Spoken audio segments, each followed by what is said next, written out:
your visual branding are obviously your business name. We've already talked about that.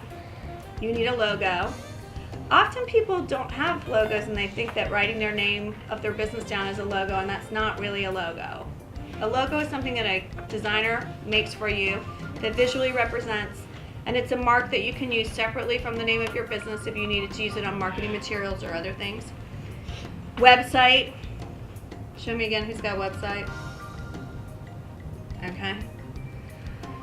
That's hard. You really got to have a website to be in business.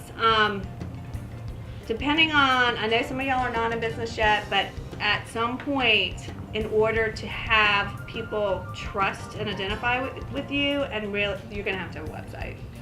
A lot of people ask me if they can have a Facebook page instead, and I say no, because Facebook owns your Facebook page. You don't own it. You know what I mean? Like that is not something that you actually own yourself. So Facebook's a great thing to have, but you need all your social media, and we're going to talk about this in a minute. It points to your website. The website is the thing that you get to control. And you can use Instagram, you can use Twitter, you can use anything you want, and emails. It will all point to your website. That is your goal, and that is your sales tool. We talked about your branding statement and the consistent language. Now, if you were going to go into branding 201, you would have a branding guide, and a branding guide would really go through the words that you would train your employees to use. So if you are selling 6 different kinds of beer and you want the descriptors to be very exact, every single person who works for you would have to say, this is my Golden Devil Ale. It's the devil because we put Tabasco in it, and this and that. You know what I mean? Like, whatever you describe it as, since you're the owner of the business, needs to be what your employees also convey. So it's really important if you have a branding guide in order to train your staff. So who's going to have staff in here? Okay, a lot of you. So that's something for you to think about. I know you're getting open and all of these things have to occur, but your branding guide is something to think about developing as you're training your staff, and also an employee manual. I'm just going to throw that in.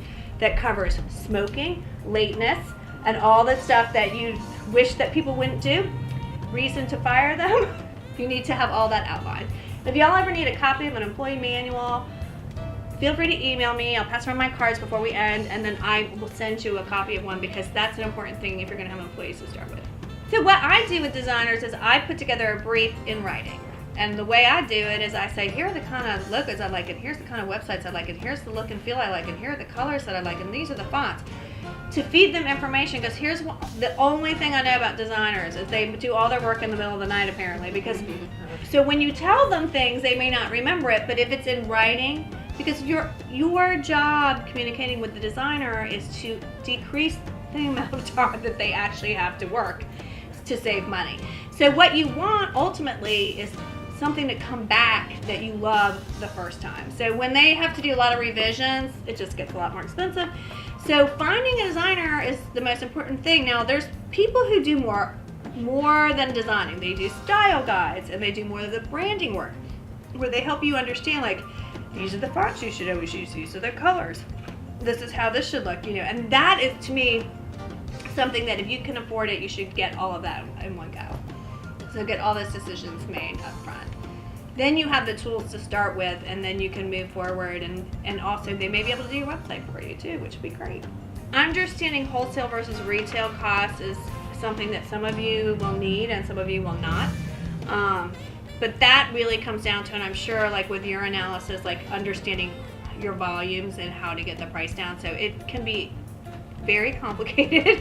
But if any of you need more information about that, I'm happy to answer any questions. And I teach my business partner, I teach classes on this stuff all the time. So one of the things I do want to talk about is location, which I have underneath the food section. Since all of you guys are looking for places or moving in places, and you all got, like, everyone's got their eyes on something, right? Is that pretty much yes? Eyes on the location? Not yet. Not yet? Okay. I work with people all the time looking for locations, and it's so frustrating because, especially in the food world, it's really hard to find kitchens that are already available. So often the places that you're going into need a lot of upfitting or renovation work. Now, the places that you guys are looking, is this part of the grant process to help renovate the buildings, or how is any of that included? I think it's just money towards the business. Yeah, I think it's just black. Okay, because that was the deal down in Hopewell. Like, there was some contingency that was involved with the building, and so I didn't know if that was part of your deal. Okay, so the first thing you need to do when you're looking at your location is understand how it is zoned. So the zoning is very important to make sure that whatever you're going to be doing in that space is legal. Also understanding if there's any restrictions on the property, so you're not allowed to sell alcohol, sometimes you have to have parking. So there's a lot of things within the zoning realm that is very important to find out up front. Zoning seems to be a huge problem in Richmond, Virginia, and we constantly have issues with it. The other thing is understanding what equipment and stuff is coming in the property and what you're going to, like, a lot of times they strip everything out, then you have to start over and put it in there yourself. So I would find out, and also if there's equipment in there, even fire extinguishers, I would go ahead and check the expiration dates on them, because fire extinguishers are something that have to be inspected every year, and if they've run out, then you have to replace it usually. So down to the simplest things like the exit sign does not light up are things that you all have to fix if they're not currently working. So when you go into the property, it's a give or take as to what you're going to have to do in every location you look at. So just keep those things in mind, because those are all really important. And then also understanding how much upfitting. Are y'all doing a lot of renovation work within you're doing a lot. You're doing. I'm building new, if it's anything to be new. Gotcha. I know you have to do a lot. Anybody, you're gonna have to do a lot. I'm gonna do a lot, yeah, but I will tell everybody, Monday, I went down to City Hall to start the business license application process, and a lot of the things that you just talked about, the zoning, signage, they were very helpful, and it's a very easy, I got most of the steps knocked out.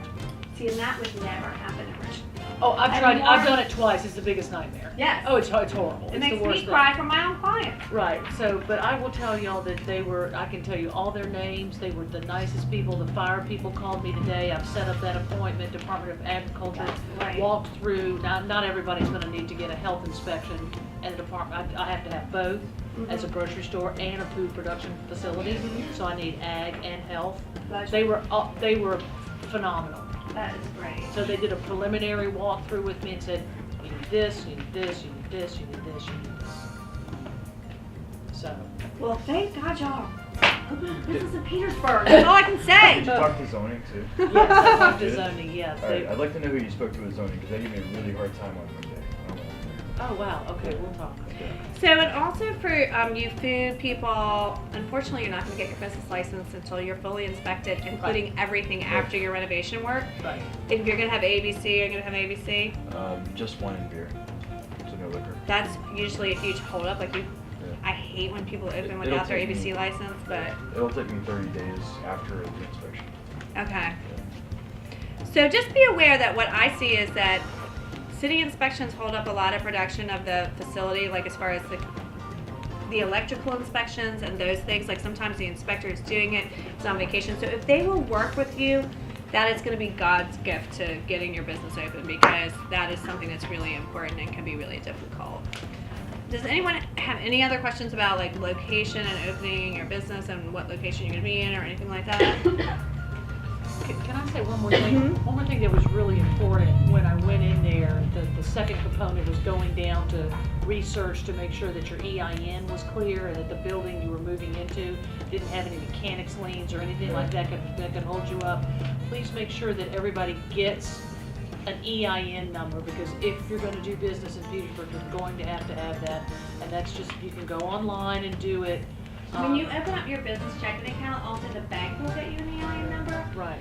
Do not commingle your funds. No, bad. Do Yeah, not. very bad. Open up your own separate account, even if you're not making any money, because at some point you will need a separate checking account, and when you go to do your taxes, you will hate yourself if you have put all the money together in your personal checking account.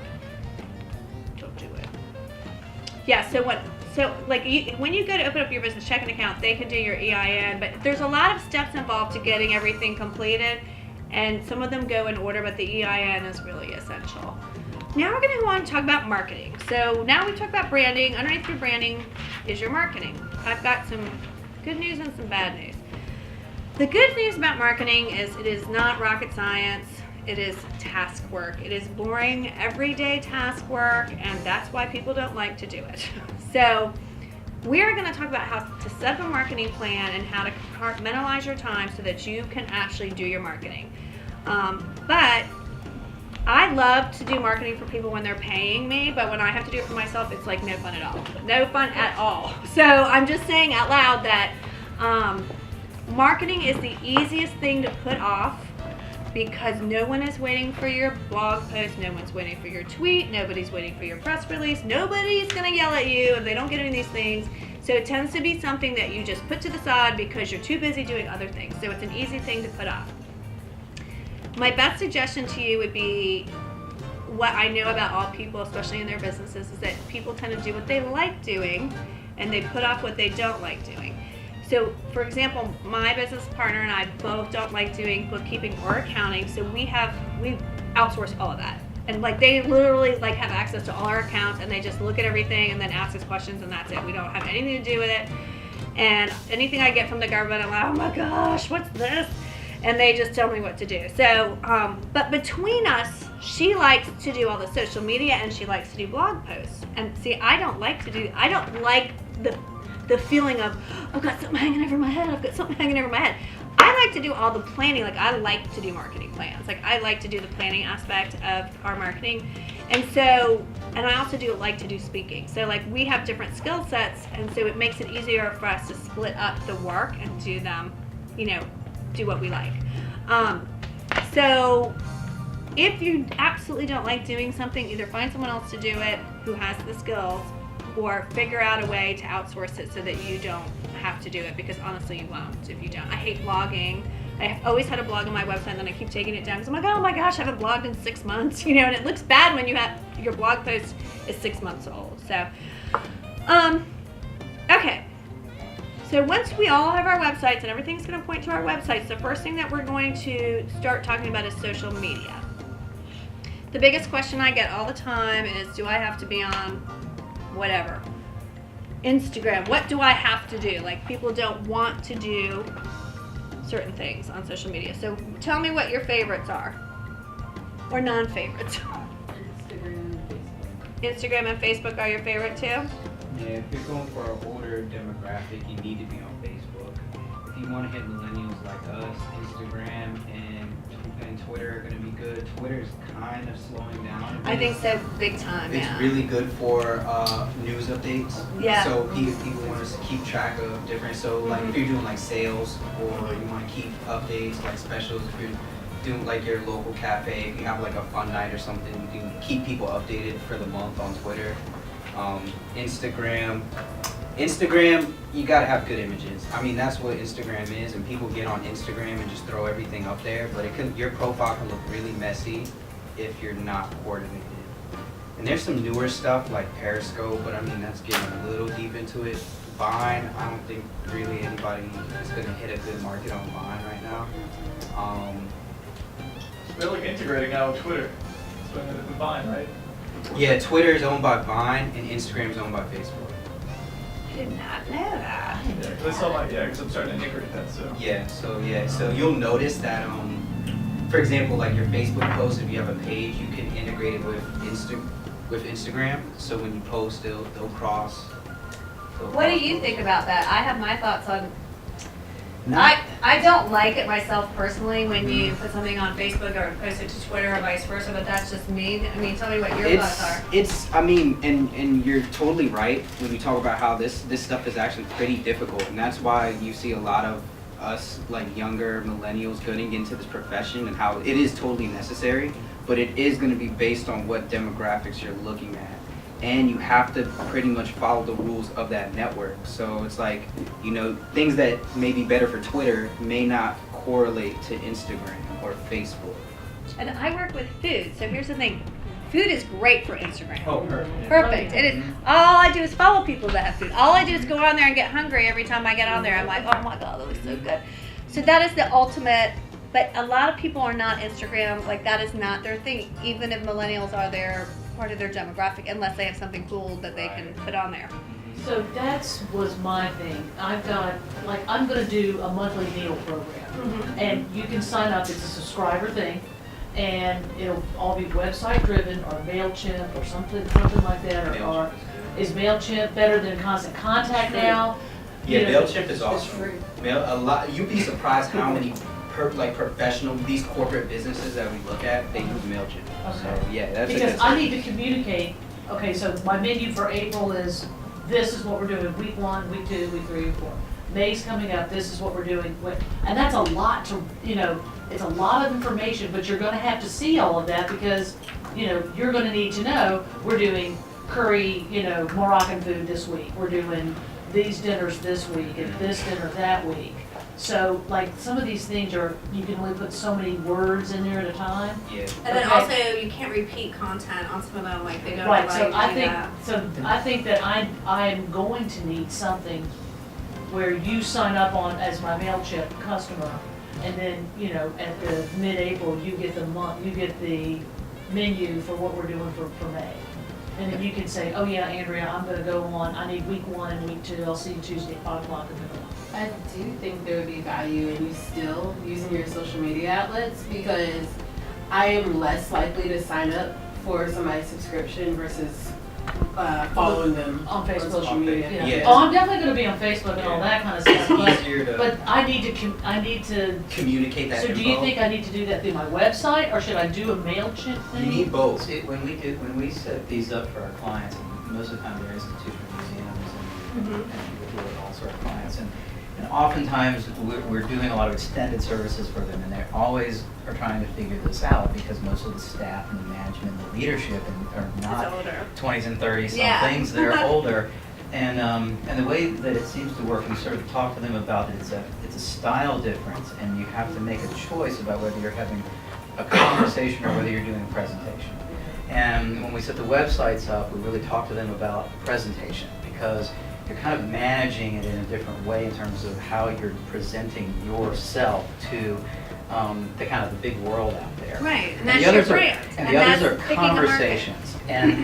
And until they start thinking about it as a conversation, they can't decide what they should do on this versus what they should do on that. And that's why you say, when you haven't blogged for a while, you start to almost feel that kind of guilt, like I haven't called my friend in ages. If I call them, the first thing they're going to think is, well, they haven't called me in a long time, wonder why. And so you have to be in conversation mode to use Twitter and Facebook, and you have to work at that. Right, and you have to like doing it, or I don't Yeah. think. So we talk a lot about authentic content. So that's having an authentic voice. So here's what I'm going to dispel for you right now. First and foremost, I would say even 5 years ago, everybody had the same process. I'm just on social media. I'm not sure that there was a lot of drivers behind the content. Now your social media applications are driven by demographic. So what happens is you can be on all the applications, and I use Facebook for personal. Like, I don't use it for business. I use Twitter for business, but now Twitter used to be the food application that everyone used, and now Instagram's the food application that everyone uses. Daily Jars puts all her food in jars. So here's the deal. She's a completely online ordering form. She makes food free of allergens with the exception of nuts. But so she has no sugar, no wheat, no gluten, and like no 5 of other things. Anyway, and so like this is how her food is served, and you can pick it up at different locations around town. But every one of her customers is an online customer, even though they're physically getting the product. Her sales incrementally go up by the number of people on her email list. So all she has to do is go out and collect more emails of people who are interested in order to increase her sales.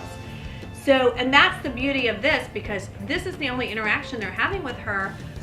But she knows that if she goes out and like interfaces with people at anywhere in town and gets more information, that her sales will go up because of the number of email addresses she has. So that's where understanding like what value that has to you and what the response level is and what you need to do and what your open rate is and how good you're communicating. She is good at communicating and getting people to open her mail. So like that is a huge part of the battle if you're going to email. People don't want to read, so please don't write very much because they're not going to read it. But if you want them to react in some way to come to your tasting or whatever you want to do, that action piece is what's most important and what you're going to communicate. Okay. So especially if you have good customers and you want to give them a deal up front to go to something and then you communicate to everybody, but you already kind of halfway fill the room or however you want to work it. So I believe that emails are still a very important part of people's businesses, but some people don't collect any emails now. So it just depends on how you are going to communicate, but you own those emails. No one else owns them. Like every other application you have is owned by somebody else. All that content is owned by somebody else. So you don't get to keep that information. Facebook is not going to share with you. Facebook owns the content on your application. So it's really important that you understand who you're communicating with, how you're communicating, and unfortunately, but fortunately, sometimes everybody wants to be talked to differently now. So you've got to figure out how to talk to your people the way they want to be spoken with. Some people all want text messages. Like that's all they want. They're not going to read anything. And so, depending on who you're trying to communicate with, making decisions about how the communication is going to occur, which is either email, I'm going to blog, and then I'm going to post my blogs on social media. I'm going to tweet, I'm going to Facebook, I'm going to Instagram, whatever you're going to do. The hardest part of the battle is making the decision and doing it. Okay, so make a decision about what you're going to do in the social media arena because you have to do it. Then write down what that decision is and say, I'm going to do this and this is how many times a week I'm going to do it, and commit yourself to that. So I do want to say you cannot talk about yourself all the time on social media because nobody cares. What you need to do is keep it within your so like if gift baskets is your thing, and that's something that you can talk about, but you can also pull in either other things of personal interest to you that may segue back to gift baskets at some point, but things that you have. It's like a rule of thirds, or do you do fourths? Thirds or fourths as far as how you do your content. But you can talk about what's going on in your community, you can talk about what's going on in the business world, you can show people pictures of your gift baskets, you can take pictures of baby showers and weddings and say, oh, I was at this fabulous wedding, and you can pull content from other people that's more visually appealing, even though you have a good visually appealing product. But you can't always post a gift basket. Like you need to talk about other things that surround so it's like you're having a conversation to all these people out in cyber world, and it has to be more interesting than I'm talking about myself again today. By myself. That's the number one way to get you unfollowed. Yeah, and if you tweet or post too much, ooh. Anyway, so having a purpose for your communication is very important, and that's another strategy within the social media and all the things you do, and that all goes back to your brand. The way you talk to people, it goes back to the brand that you decided you wanted to have, and then making decisions on how to set this up so that you can communicate in a way that works for you. And you know how you're going to know when it works? When you get retweets, when you get shares, when you get people emailing you back, when you get lots of opens. Like that's how you're going to know what you're doing is working. And so when you have, like, if you're sending out an email and you get 5% open rate, you did something wrong. I always try to put really funny kind of regard lines or whatever the line is in their subject matter because I just want them to open it. You got it. Yeah, and then I don't want to communicate too much because I know they're not going to read it. So whatever I want to say, I'm going to make it really short. Okay, so tell me what questions y'all have about social media, and you may be able to answer more questions than I can. Did I scare you? Are you okay? Who, me? No, everybody. Oh, no. So I've been trying to start this youth program for like 2 years now, and I originally started in Richmond. It was a little difficult, and then I moved to Petersburg, and it seemed like it fit better. But when I was up there, I was working with a woman who said that I should hold off on starting a website and go straight to social media first, just to kind of get a following and not even start a separate page for the program. I What are your disagree with that, but thoughts? I think it depends on if you're in business or not in business. So if you're not in business, but you have a name and you want to kind of start a following. But I think that would be very difficult to do. I mean, what do you think? I kind of disagree as well. I think no social media will ever beat your own website. Yeah. Because with our businesses and relating to customers, it's got to be me and you. We can't have middlemen.